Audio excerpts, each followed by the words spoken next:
ఆధార్ కార్డులో ఏముంది లేదా అఫిడవిట్లో ఏముంది ఇవి ప్రమాణం కాదు. ఎవరైతే సాక్షి విచారణకు హాజరు కావాలో తాను ప్రస్తుతం ఎక్కడ నివాసిస్తున్నానని చెప్పి ప్రకటిస్తాడో అక్కడికి వెళ్ళి తీసుకోవాలి. అది బాధ్యత. ఇన్విటేషన్ మొన్న సమ్మక్క సారక్క జాతరకి ఇన్విటేషన్ ఎర్రవల్లి దాకా పోయి ఇచ్చినారా లేదా మంత్రులు పోయి? ఇప్పుడేం మాయరోగం వచ్చింది?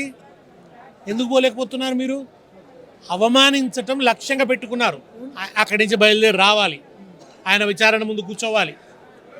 ఇదంతా ఒక రకమైనటువంటి ఆయన పొందుతున్నటువంటి ఒక వికృత ఆనందం, పైశాచిక ఆనందం. ఆయనకు అస్తిత్వం లేదు, ఆయనను ప్రజలు ముఖ్యమంత్రిగా గుర్తించడం లేదు. ఎప్పుడు గుర్తిస్తారు? నీ వల్ల గొప్ప మేలేమన్నా జరిగితే ఆ మేలును తలుచుకొని ప్రజలు గుర్తిస్తారు. అది ఏమీ లేనప్పుడు ఆయనకు ఒక వ్యక్తిత్వమే ఏర్పడడం లేదు, ఒక స్టాచ్యూర్ ఏర్పడడం లేదు. కనుక ఈ వికృతమైన దాడి చేయడం ద్వారా, కేసీఆర్ను మలినపరచడం ద్వారా నిజానికి ఆయన ముఖానికి మరక ఉంది, అద్దం తుడిచే ప్రయత్నం చేస్తున్నాడు. ఓన్లీ సాక్షిగా మాత్రమే విచారిస్తున్నారు, ఇంత హడావిడి ఎందుకు అని చెప్పి అంటున్నారు.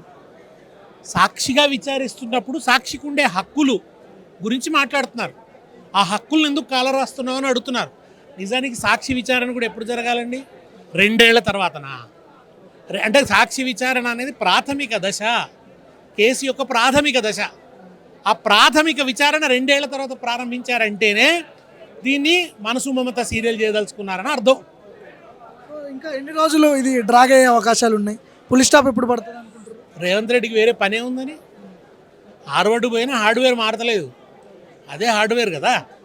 వాళ్ళు అక్కడ కూర్చొని ఆయన చేస్తున్నది ఇదే పని. అక్కడ లీడర్షిప్ క్వాలిటీస్ నేర్చుకుంటున్నాడా? అమెరికన్ యాక్సెంట్ నాకు అర్థమవుతుందా? ఒక ముక్క అర్థం కాదు. అందుకే నాకు ఇంగ్లీష్ రాదా, ఇంగ్లీష్ వచ్చిన వాళ్ళు తిడుతుంటాడు ఆయన.